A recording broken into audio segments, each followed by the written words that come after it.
Hello and welcome back guys to the League of Legends 4PL Play for Fame Kaostv Vengeance Cup September Qualifiers number 4. I am Pulse, this is the finals, and Vince is gone, so I'm by myself again. But I have Hex with me, so it's fine. Sorry, Hex is not saying anything. So we have Rengar, Urgot, and Jace will be the first couple of bans. I truly do feel alone, and we do have RA as the next ban. So Rengar, again, we've spoken about before, is just super strong in the moment with that sort of touch-up on his abilities, just get more like quality of life improvements and also some extra damage on his Q. We'll have the Nunu banner as well because Nunu is also super strong, pretty much in a lot of positions. Like he's super strong in that top lane, also in the jungle and at the support role as well. He really offers a lot of utility to the team and a lot to the AD carry as well with the scaling. We also have Urgot. Again, we actually saw the Urgot a lot on Radox today. We saw him like 3 times and he was absolutely crazy, absolutely doing huge work for his team. Really strong laning phases, especially with that Blitz, who was just pulling them in. Didn't have Blitz last game, but we did have the Sona. A lot of poke against Sona, as we were just saying, has been picked. She is pretty much the tier 1 support at the moment. Ezreal has also been banned out, and Radox, seeing that Sona has been picked, will indeed rage quit.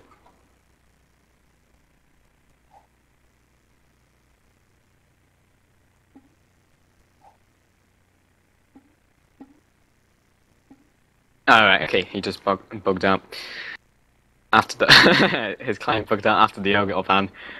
So not only does he have to play Urgot, but when he gets banned, then his client crashes. His client just can't deal with it. That's probably why he's been playing Urgot then. Blitz in Slock in oh right, that's not actually relevant. So I'm just gobbling and they're just waiting to go back into the game. So this is a new team as far as I'm aware. AT I have seen before. I actually had a friend in that team a little while back, but they are now a different team. Could be a different one. I know a couple of teams with the tag AT, but we do have Broken Shard, who was in a different team. It was like Jews Gone Wild or something. I believe he's split from them right now. Giza was from the old alternate group, and he's now in AT. I have seen AT that guy, and I've seen AT Virtual as well. White Knight I've seen around, but not really like seen him in a team per se. So that's very interesting. Of course, we have Luna on the enemy team as well. So that's a thing. We have the remix, so we will be going back into the Champion Select very soon. There we go. And we're just waiting for the London Pixar to come back out once again. Relax has disturbingly not connected, so hopefully that will be rectified just in the quick sec. There we go. And we will have the bans coming out once again. Oh, Urgot's been banned. Could crash Radox's client. Nope, we're good to go. Okay, so just been messaged by Broken Shard, and he is playing top lane, which is interesting because we generally do see the Broken Shard in that jungle role. First pick once again will be that Sona.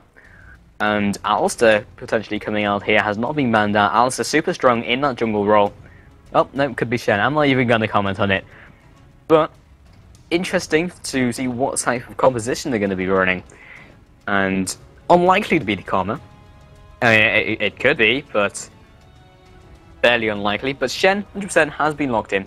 Shen is very strong right now. Shen has the ability to split push, transitioning into late game. There's a lot of laning capability. He's very difficult to push out. Doesn't really have too much killing potential, but the fact that you just can't bully him around, and the fact that he will eventually just push you out. A bit like Yorick in that respect, he's got a lot of sustain, but he'll just carry on poking you with the Vorpal Blade, which he generally likes to max, and there's very little you can do about it. Alistair will be picked out, probably in the jungle role, because that certainly did a lot of work for them in the last couple of games. Super strong, a lot of early ganking. We'll have the potential Nocturne pickup and maybe the Corki as well. We'll have a lot of burst from that bottom lane. Corki and Sana regarded to have one of the highest bursts, pre-6 at least. I mean, like Tarek and then like Graves as well. That's huge burst. But definitely pre-6, they have a lot of poke, a lot of burst, and really can pull through in those early engages. So Nocturne as well, very interesting pick. Haven't seen that for a while. It is a ganking jungler, but Ling is a lot of power at level 6. Has pretty strong ganks beforehand though, because he can follow up to just bring it straight into that tether with the Fear. And AT Virtual maybe pick up the Malphite, just waiting for this to be locked in. And there we go, we will have the Malphite pick up. So level 6, Malphite gains a lot of power in those ganks, and great initiation coming into those team fights. So already just from those 3 picks, we have the Sona, we have the Malphite. So we have the Malphite going on, or even the Sona as well, to just pin them down, depending on who's in the position to do what, and then you can just follow up with constant CC onto those original people you've managed to CC. So not too shabby. We will have the Grace pick up along with the Blitzcrank. So that Grace probably going to go into Radox as their AD carry, and Dexter, of course, being on that Blitzcrank, has done a lot of work for his team in the last couple of games that we've seen him. And I honestly feel like, because people were moving at janky angles, and now he's playing against people he generally sees more like at that same sort of elo, then he's able to predict and counter-predict and counter-predict what they're predicting, where they'll move. So Blitzcrank will be able to react on that, and he'll be able to do something about it. And we will have Vladimir and then TF potentially being picked up, so that Vladimir will most likely be top lane. Gonna go with some janky summoners, maybe to protect his identity, which is extremely paranoid. And we will have that TF in mid, so we've got a lot of roaming capability. Strong ganks at level 6 when Malphite gets that as well. TF probably going to get that level 6 when Malphite is around level 5, level 4. But when he waits just a little bit, those ganks and gaps are gonna be absolutely brutal with that massive CC. Also, Vladimir, great late game scaling. They have a really nice scaling team, and their early game is really nice as well. So they have the early game from Twisted Fate to basically allow them to get into that mid and late game, and then we will have potentially the Cup on the Fizz. The Cup on the Fizz, always love to see it, and that will be picked up immediately. So waiting for the swap up, see who's where. We'll have Giza on that TF, potentially on that mid. Then we have Broken Shard top on the Vladimir, White Knight on the AD carry, Virtual as Malphite in the jungle, and Nisk in on that spot. And then of course we have seen Luna for the entire day, so we know who everyone is on that team. So going down to about 30 seconds down before they jump into that game, waiting for any last minute changes to the summoners. Let's go ahead and take a look at someone's room pages. I would be interested in seeing the Alistair jungle. Let's take a look at Frogger, see what he's running. Expecting to see those movement speed quints, along with maybe attack speed marks as well. So let's take a look. That has the quintessences, which will be movement speed. It's scaling magic resist, makes sense, and the armor, and then the attack speed as well. Basically what that gives him is, the page is called Run Fast, Go Fast. I like it.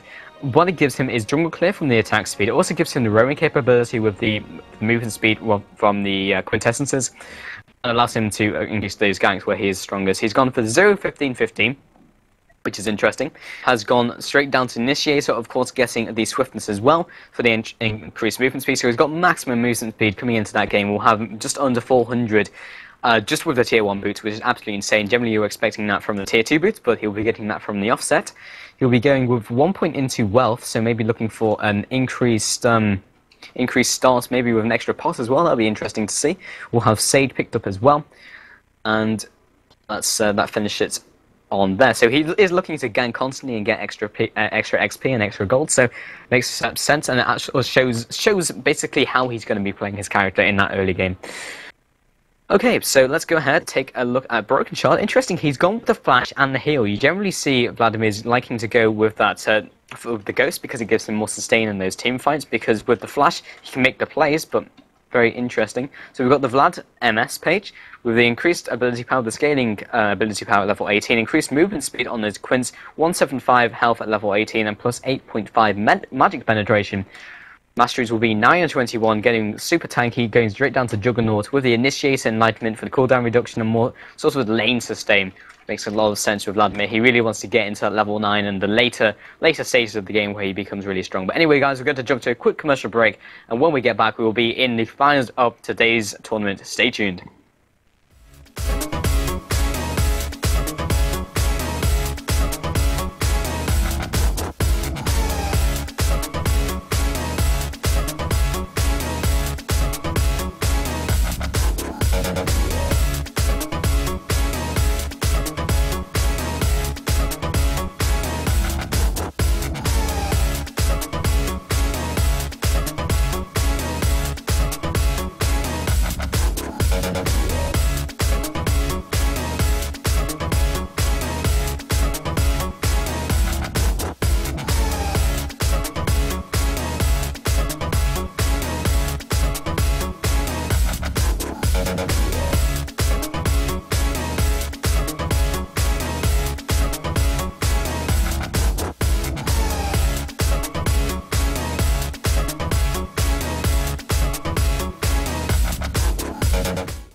Hello and welcome back, guys, to the League of Legends 4PL Play for Fame Kaostv Network Cup September qualifiers number 4, and we will have a team fight jumping straight into it. Dexter 1 will be taking a huge amount of damage. Paul goes down, actually landing onto Virtual and finishing for the first blood. Immature trying to get out of there. Flash goes down. Kerp also tanking some damage. Rags to the side as well, just dealing some more hurt. But they are 5 versus 4. They are more healthy though, that being from the hand of Alt-Tab Gaming. Frogger trying to get out of there will be chunked down to about 50% HP. Bookshot from the side as well from Radox, but they will be just getting out of there. Everyone recalling on Luna. Radox also decides to prevent any sort of invade, but they do have that ward. Oh no, they don't. That's the enemy ward. They have gone ahead and warded the enemy jungle, so they have vision on the enemy when they jump into it. But this is indeed the finals, guys. This is AT Gaming, Alt-Tab Gaming versus Luna. And very interesting to see how this will pan out. Of course, we have been following Luna for the entire day, have not even seen AT to this point. So I am completely blind to their capabilities. We will have Miskik and Sona and Corky taking those golems potentially, making sure there's no invade, putting that ward down. Kind of paranoid, but they can expect it to happen. Focusing the spawner one, of course, the AD carry pulling. They'll be taking that down and then obviously taking it as it returns. Something very interesting just to point out, if you want to do that yourselves, focus that small one and have the AD carry pull it. So just a good thing to know, so you can take the minimum amount of damage. We'll have the bottom lane starting that for Alistair, probably going to give him a nice decent pull, just so he can have a nice transition into his early ganking phase, which is basically just scratch my back, scratch your back. Interesting ward. I would assume he had that on the smart cast. Maybe he put it down for the potential invade, but I'm not entirely sure why. That could be a misclick. Kind of funny one of that. I always find it hilarious when pros just do something super janky. Yeah, I'm weird. Okay, so we do have the Vladimir against the Ember Sheep at top, that being on the Shen. This is kind of a stable lane. Shen does have a lot of harass, but Vladimir can actually has a lot of sustain in that top lane. But kind of when he vamps up that stroke, maybe at level 5 we have 3 points in a transfusion, but until then, Shen has a lot of poke, and there's very little that Vladimir can do in return. So at the moment, he's looking to be to just farm up as much as possible, and Initiate comes down immediately. Keep us into the Vorpal Blade along with the Shadow Dash, and into the Ignite as well. He was supposed to be popped by Brokerchar, keeping him alive, but it wasn't necessary. I think he was more paranoid than anything. Meanwhile, in mid, Alice just wandering through, looking to potentially do something. Playful Trickster will just tag Geezer as well. Geezer was, of course, from Alternate. He is now their mid player. Geezer was, of course, playing support. So interested to see how he fared as an AV carry. I've not seen him do that before. And good pull by Dexter. We'll be pulling that creep, that super minion, or the tank minion rather. It would be kind of crazy to have a super minion, and that's 3 minutes 40 rather. And Geezer just look to farm away. Let's look at the early farm. So we have Alistair could be looking for the dive mid though. He can definitely do it. Alistair is extremely good at diving early. He has the flash. Flash basically means he can chain his flash into a headbutt, so he doesn't take too much down from the turret. He's around that area. I'm not sure if he saw the Malphite, that being virtual. He wants this to happen. He's committing a lot of time. Maybe he's just waiting for Geezer to go past those lanterns. If he goes past the lanterns, then that's pretty much a secure kill as long as he doesn't have flash. He does have flash, basically waiting for him also to exhaust to pick a card. Wave is pushing. He knows this. He knows. Virtual passing over to the side. He probably saw that as well. He's got the pick a card. We'll be pushing forwards once again. He's committing a lot of time. He needs this to happen. If he doesn't get this happening, then he's invested a lot of time into it. He will be moving in as well, and the stun card will go down, taking a lot of damage for his troubles. He will be going down to about 30%, and he invested a lot of time into it. So not looking too good. Embassy popping that health potion, despite probably not actually getting a full use out of it, so he's going to want to take a bit of damage. Kerp also following up onto Geezer as well, using Urchin Strike to get back into his minions, because Urchin Strike will always go a set distance, so if he goes to a minion, he can go to a set distance away from Geezer. So Geezer's going to pick a card, and when he gets a card, he's just going to be out of there, and he's not going to be able to use it, so he's going to have to just exhaust it on the minion. If he reacts quickly enough, he can probably just convert it into a blue card, and then you can just get mana from it, and it's absolutely fine. Nothing wasted, no harm, no foul. Again, Al's just going to carry on through his jungle, and this is an epic battle between him and the Wraith. He's actually going to headbutt that one. He will be surviving because he gets the extra health from that Wraith. This is not the early game that he wants. He wants to be ganking constantly, and he's just not being able to because of that. He invested a lot of time in mid. If he'd managed to get that, he would have been in a much better position, but he took those 2 tower hits, which does not put him in a good position whatsoever. He is looking to gank, and he's gone back now. He's going to be picking up the mobility boots. So that's really what he wants. It's about 6 minutes into the game right now. He needs these kills to stay above the curve, because with Alistair jungle, you need those kills to happen. He's always going to have the CC, and the CC is always going to be relevant all the way during the game. But a lot of his strength comes from that roaming capability, so he really wants this to happen. Gonna go round the top area, has that red buff as well, so he's got the increased CC. Waiting for Vladimir to come back into the lane. He's gonna feel more secure because he's at full health. And maybe this could lead to a kill for Alistair. He's gonna go straight into the bush, however, and Frog is just going to not see him and then immediately pulverize. Bit of a misplay. Once again, investing a lot of time for absolutely nothing. In fact, just taking and losing some blood as well, which is not a good thing.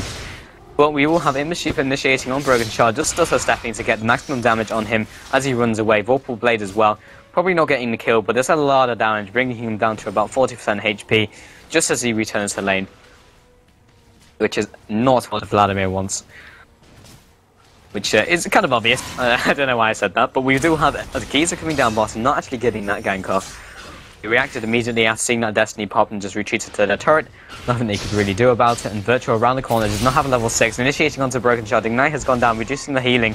Virtual coming in from the side, there's the flash, staying still for a second. We'll just be running back to his turret. He really doesn't have the kill potential, because he doesn't have the ultimate, and Broken Shard actually returning in here. Got to be kind of careful. He does have the, has the boots, does not have the Hextech Gunblade. He probably will be recalling very shortly. So, once again, Alistair looking for these ganks, but they're just not paying off. Like, he wants to get these ganks done, but the lanes are just reacting too well to them, basically. The Geezer is returning in that mid lane. Alistair may be going for that blue buff, maybe going to donate that to Fizz. But so far, they've gotten 1 kill, and that's from First Blood in that team fight. The Alistair pick really isn't paying off for them, and he is just that gank jungler. He is the ganker in the early game. There is no real jungler who matches up to his insane ganks that early on into the game. Like level 2, his CC is just crazy, and he could just gank constantly. Not really getting that from Frog at this game, but it's really down just to the reactions from AT. It's not even being the wards as well, it's just kind of the game sense. It's like, okay, Alistair's been here, chances of them being here is this and this, therefore I'm going to play more defensive, and I maybe duck to the bottom side or the top side of the lane, especially in mid, meaning there's going to be a larger distance for Alistair to travel really to CC him down. So good play all over the board, and it's kind of subtle. It's subtle changes in gameplay, and meanwhile top Broken Shard taking a huge amount of damage from Imbersheep, who's just chunking him down, will be brought to about 50% HP and another 40% as he uses that Tides of Blood to do some more harass.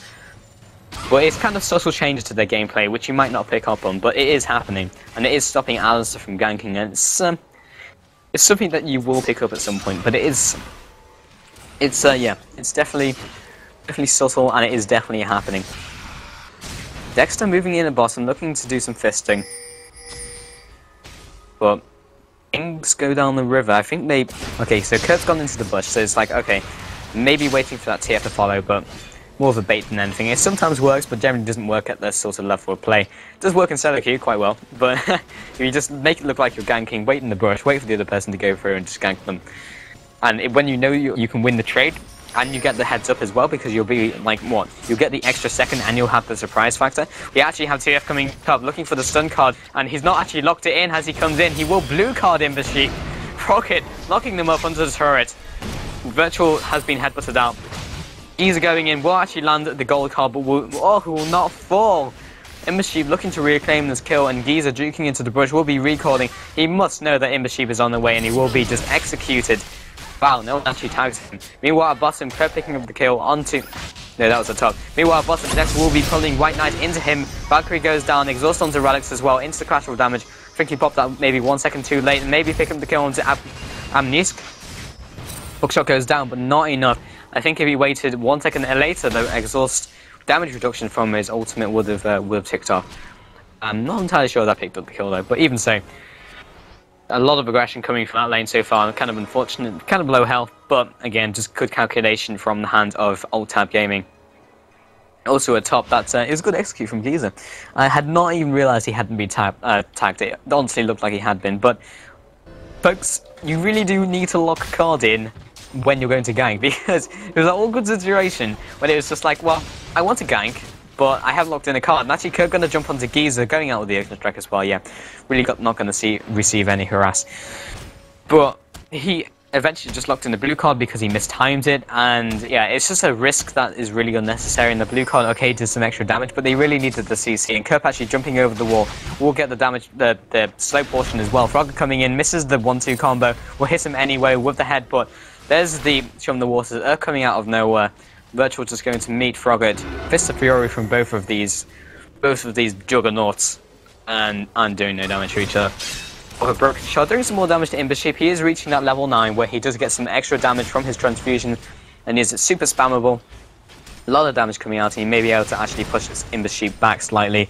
He still does have a lot of harass incoming with the Shadow Dash. Takes a turret hit, but he will be able to just do some more damage with that ranged harass of Vladimir. Does indeed have. He realizes a ward there. Frogger's going to come in anyway, waiting for the Sanguine Pool. He basically needs the Sanguine Pool when he headbutts in. There it is. Slow as well, just forcing him back. There's the flash into the Shadow Dash, into the knock-up for the Pulverize.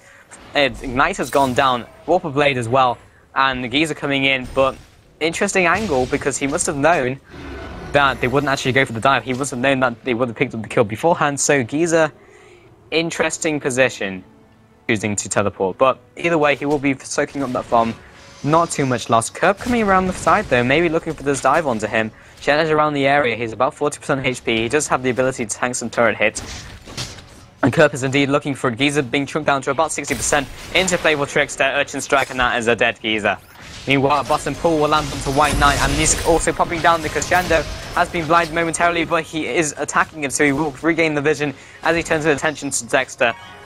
Pushing him back into the turret, Michelle goes out, dealing some more damage, and this time it is indeed AT Gaming being the aggressor down the bottom. Very close lane. Frogger, Fist of Fury into the headbutt, Bovine Ballistics onto Virtual.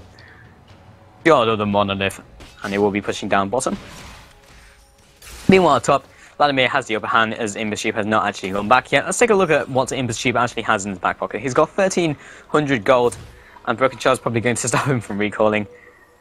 He is waiting around there though. Imbersheep doing a lot of damage. Fang comes out. He is blocking a lot of damage into the Shadow Dash as well. More damage from the key burst. Surprisingly, Broken Child isn't popping down the ultimate. I suppose he knows. And Imbersheep's really just trying to bait it out. So when he returns to lane, you know, he's going to engage upon him. From the Waters comes down, looking for the ultimate over the wall from Virtual. There's the Unstoppable Force. Kerp also popping the Playful Trickster. Shen coming in as well. Has still got the Hammer Plague on him. That's kind of interesting. Shutdown comes from Giza. Picking off with those ticks from Ignite. And Broken Child will be pushing on top. He must have tried to burst him down as he was teleporting into that mid lane. And Frogger, along with Shen, looking to chime in for this kill onto top lane. They have seen him. It's basically down to how Broken Child's going to react, and he is instead just going to stand there. He knows they're there. He's looking to pull it. There it is, but he hasn't used the CC yet. Juking into the brush. There's the Shadow Dash. Knockback. And he will not be pulverizing, so Imbersheep can pick that one up. Generally, as a support jungler, you do want to donate your kills because basically the gold is more effectual on your allies because they scale better from gold. You are generally just a support jungler. You are getting the gold from passively anyway. It is nice to have. It will make you more tanky, but his main strength in Alistair is getting his allies fed, and that's really what he's looking to do in this early game. So good donation coming from Frogger. Very nearly so Yogurt. Virtual from the side as well, looking for the Shadow Dash. They do have that ward. There's Virtual just popping in the cheese wheel. Looking for the Smite steal as well. He does have Smite up. Knock up goes down. He will be Smite stealing. Giza popping down the ultimate to potentially assist in this skirmish. He does have Jump the Waters on him, and he actually gets hit by it anyway. Teleporting Lobster. Virtual trying to escape from these duo pain terrain. Rocket looking for the dive, will miss the Pulverize. That's kind of the signal to back off. Along with Broken Child from the side, Bovine Ballistics will be knocking him back into the side. Well, 1 for 0. Was certainly worth it. So I guess what Giza was trying to do there was like, okay, well, I've been hit by the Trim of the Water, so I'm probably going to die. As long as I go in with the ultimate and trying to provide some assistance, I may even get a kill out of it. But the fact he had the interrupt meant that the enemy team, that being Luna, was able to follow up on the Chum the Waters knock-up and the CC, and the pure damage, which was absolutely insane. Mid-turret will be falling. Kurt pushing that one in. Kerp once again has gone for the Sheen very early and got the double Diamond Ring into the fasting one as well. Potentially looking for that early. Let's Spain Ignite has gone down on the Broken Shard. Ember Sheep, why does he know? He really can't look to follow up, so he's just going to go ahead and farm anyway. He knows he's probably pushed Vladimir out of the lane, so the faster he can push, the faster he can push it to the turret, the faster he can deny the opponent that farm. Kerp just picking up that blue buff. There we go.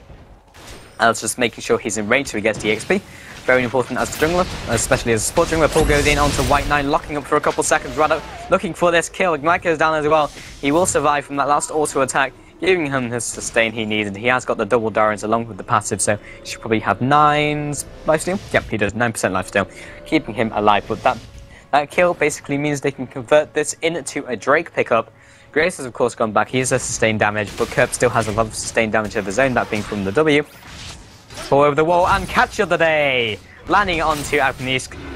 Fortunately, his flash did hit the wall. Giza also from the wall. Chum the waters. We do have the knock-up into the another knock-up from Virtual. Stance United has come in, but he is juking to the side. Kerp looking for the prediction play.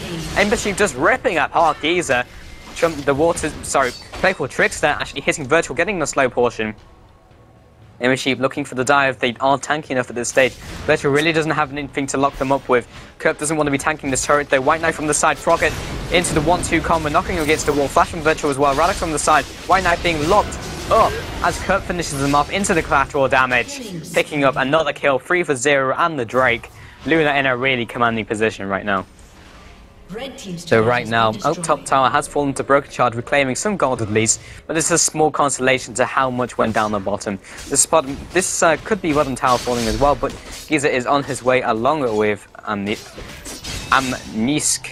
I think that's how it's supposed to be pronounced. I don't want to be murdering your name, so I will ask you afterwards, but Radok's pushing down that turret, bringing it down to about 50% HP.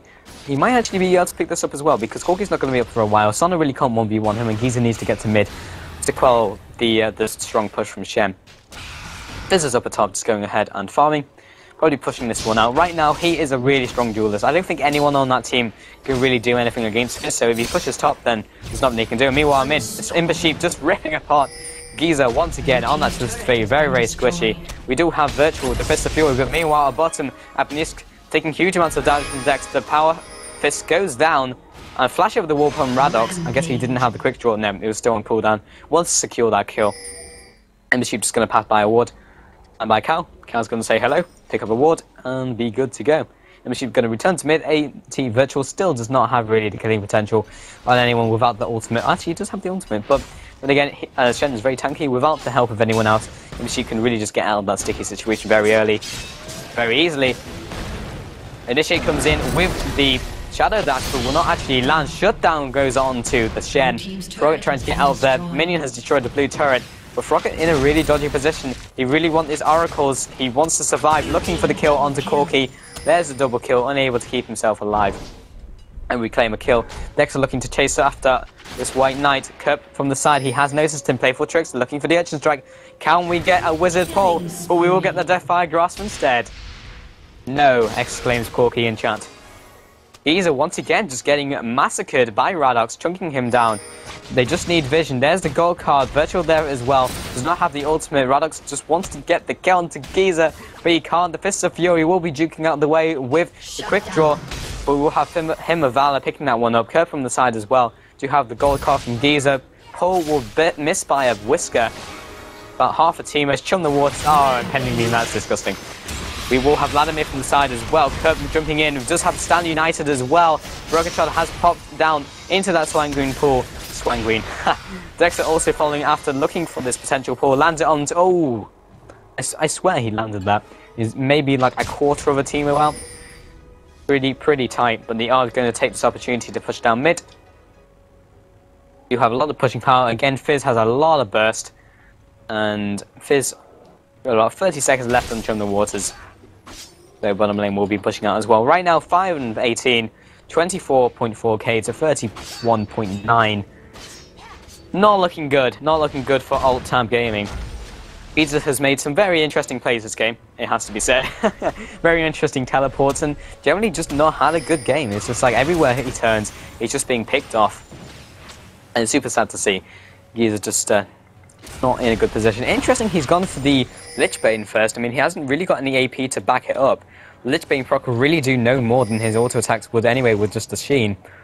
And then the rest of his hit is not going to do too much damages.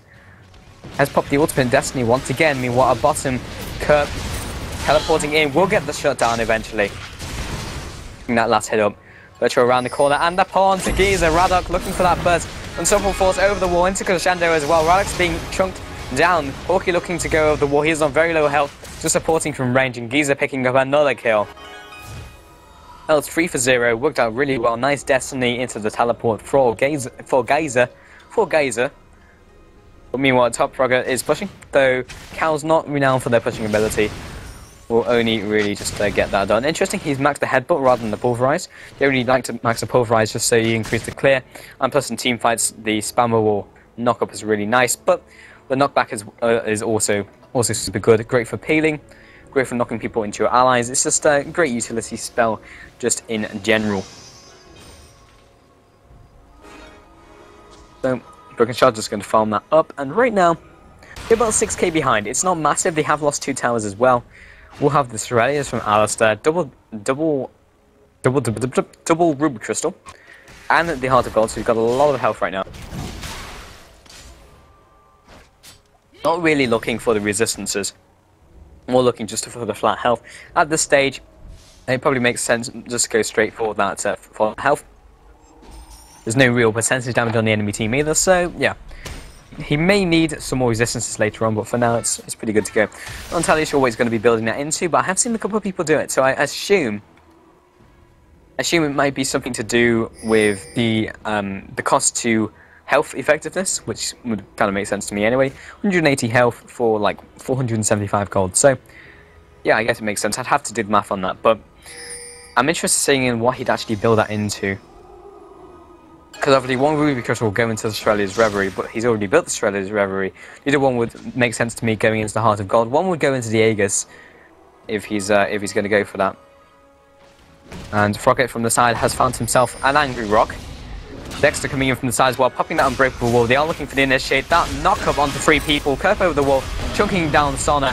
Helmet Play goes out as well, jumping onto White Knight, chunking him out into the waters. Will be picking up that kill. 1-for-1 trade so far. In the Sheep just tanking like a man. Nothing he can do to actually damage him. 500 crit from Grey straight onto Giza. And now Sona in a really, really dodgy position, looking for the Shadow Dash. There it is, into the pull, into the Power Fist. A nice comeback with the ultimate as well. Static field. Radix from the side, looking to pick up this kill into Virtual. Virtual trying to get out there, has queued that minion for the extra movement speed and is looking currently for the execute. First tower probably won't do it for him, but no one's really following after him. He can go ahead and just recall. Gray's going to back off, maybe looking for the collateral down. Does he have it? No, he does not.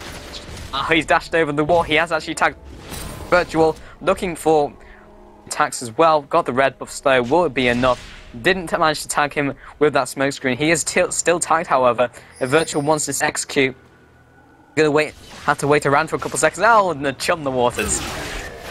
Very nice. Lobster to the face. Oh man. Report cut coming from Graves. Yeah, that was... I'm not entirely sure that Rodux was going to pick up that kill, but it was a very, very classy kill nevertheless. We'll have White Knight just pushing in mid. Gotta be careful though, Dexter there into the flash. Another flash from Corky, keeping himself alive from that Valkyrie. Well, right now 9 and 23, they're about 10k ahead. They're now in a very, very dominant position. Graves has got that Infinity Edge. He is doing so much damage. But going back to my point with TF, I'm very interested in why he's actually gone for the Lich Bane first. I guess he wanted the movement speed for the extra mobility. That kind of makes sense to me. But the actual raw damage is probably going to be lower. So, not too sure. Graves will be pushing up top. Probably going to push that in. And generally just looking for some sort of engage. Kerp, massive damage onto Broken Shard. Wow. Auto attack just in from the Urchin Strike. Headbutt goes in. Will be Valkyrie. That looks so funny to me. We'll actually have Kerp jumping in into the ultimate from Virtual. Will be duking out of the way with Kerp. And this guy can zone out by Dexter. Rest of them as well. Feeding time coming from Kerp. Chum the Waters chunking down 3 of the enemy team. Kerp also looking to follow up into Giza. Will get the double kill into the triple kill. Radix also there looking to follow up onto Virtual. He is putting down the ground slam, and that will be the surrender vote. There's the quadra kill. That could have been the pentap, but That's a surrender. That was a very comfortable victory right there from Luna Gaming for the finals of today's tournament. Well, it's kind of impressive. Fizz just did really well. Well, look at that analysis from Pulse right there. Yeah, he did really, really well. He had a nice early game, and he just converted it into a lot of pain. I love watching Kaostv. It is one of the greatest pleasures in life. But that will bring the stream to a conclusion. So thank you for sticking with us. And I was Pulse. I was earlier joined by Metas. The Facebook page for 4PL is 4pl.lol, facebook.com/4pl.lol. Kaostv is facebook.com/Kaostv. My own Facebook is facebook.com/WatchYourPulse. Hexit, today's streamer, if you would like to check him out, he has been making the stream what it is and keeping everything updated. So that will be, what am I even talking about? Facebook.com/Hexit, HEXII and then T. Messages, wonder what, yeah, he's not a plural, but it's Messages. So his Facebook will be facebook.com/MessesTV if you want to check that out. He was the caster from earlier. He was casting 2 of the games that we had. And I think that's pretty much it. So once again, I will promote the headset. So if you want to go ahead and check out the 4PL website, on the front page, on the 5th entry, is the raffle for the Sennheiser X360 gaming headset for the Xbox. So if you want to go ahead and check that out, and answer the question, which is I deserve to win a Sennheiser X320 headset for Xbox 360 and you'll be in contention to potentially win that headset. So go ahead, check that out. Headset, what can you say? Always good. And I believe that's it.